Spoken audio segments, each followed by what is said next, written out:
तुमने सोचा है कि अगर ये बात तुम्हारे पापा को पता चलेगी तो उन पे क्या बीतेगी?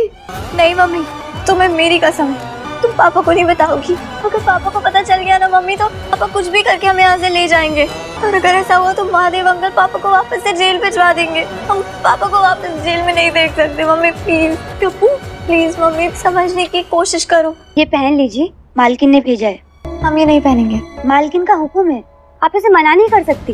इस घर में उनके हुक्म के बिना एक पत्ता तक नहीं हिलता है। इस घर में बहू को हमेशा साड़ी और गहने पहनने पड़ते हैं, लेकिन अगर आप ना मानना चाहो तो आपकी मर्जी।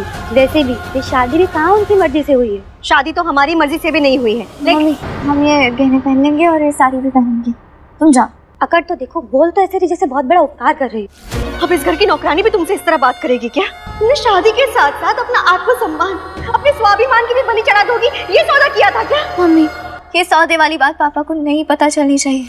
अपोलिना के आने वाले एपिसोड में एक अलग ही ट्विस्ट देखने को मिलने वाला है। यहाँ पर भाई अप्पू की फाइनली श्लोक के संग शादी हो जाती है। हमने देखा था ना कि किस तरीके से यहाँ पर अप्पू की शादी हो रही है। भाई यहाँ पर महादेव ने शर्त रखी थी कि अगर तुम्हें बेल चाहिए, पापा को जेल से बाहर निकालना है और पापा के लिए बड़ी कुर्बानी भी देनी पड़ेगी तुम्हें, और यहाँ पर तुम्हें शादी करनी पड़ेगी मेरे बेटे श्लोक से। अब भाई अप्पू कहीं ना कहीं मान जाती है, उसको अपने पापा को जेल से बचाना है, बाहर निकालना है। अब यहाँ पर वो शादी वगैरह करने को तैयार भी हो जाती है। अब यहाँ पर जैसी वो फेरे ले रही होती है, सरस्वती लेकर आ जाती है ईरा को। अब ईरा जो है वो श्लोक की बेस्ट फ्रेंड है, और यहाँ कहीं ना कहीं भाई सरस्वती को लगता है कि मेरे बेटे श्लोक के लिए ना ईरा से अच्छी लड़की हो ही नहीं सकती है। अब भाई वो अप्पू को तो पसंद ही नहीं करती है। अप्पू हमने देखा है ना कि एस्ट्रोनॉट बनना चाहती है, यहाँ पर रॉकेट गर्ल बनना चाहती है, पढ़ी लिखी लड़की है, और वो घर कैसे संभाल पाएगी? तो यहाँ पर भाई उसको वैसे भी पसंद नहीं आ रही है। सरस्वती को कितनी बार उसको जवाब भी मिल चुका था।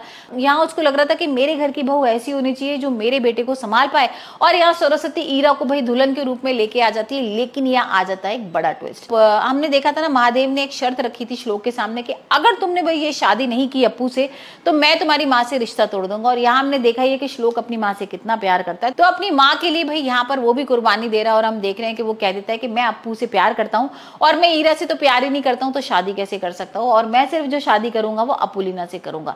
अब भाई अपोलिना से वो झूठ बोल रहा है सिर्फ अपनी माँ के लिए, और यहाँ पर वही देख रहे हैं हम अपोलिना भी यहाँ पर सिर्फ अपने पापा के लिए भाई शादी कर रही है। तो यहाँ पर अब देखते हैं कि श्लोक और अपोलिना एक अपने पेरेंट्स के लिए भाई शादी कर रहे हैं। तो ये जो रिश्ता है, ये जो एक शुरुआत हो रही है शादी की, एक नया रिश्ता स्टार्ट हो रहा है, ये कब तक चलता है और ये कहां तक किस मोड़ तक आता है? लेकिन आप मुझे बताइए आपको अपोलिना का एपिसोड कैसा लग रहा है, और आपको अप्पू और श्लोक की जोड़ी कैसी लग रही है, और आपको क्या लगता है कि भाई जब शादी हो जाएगी तो यहाँ पर क्या अपोलिना और श्लोक में बनेगी, या यहाँ पर भाई नोकझोंक स्टार्ट हो जाएगी? वैसे तो यहाँ पर जिस तरीके के दोनों का नेचर दिखाया है तो ऐसी लग रहा है कि एक प्यारी सी नोकझोंक हमें देखने को मिल सकती है।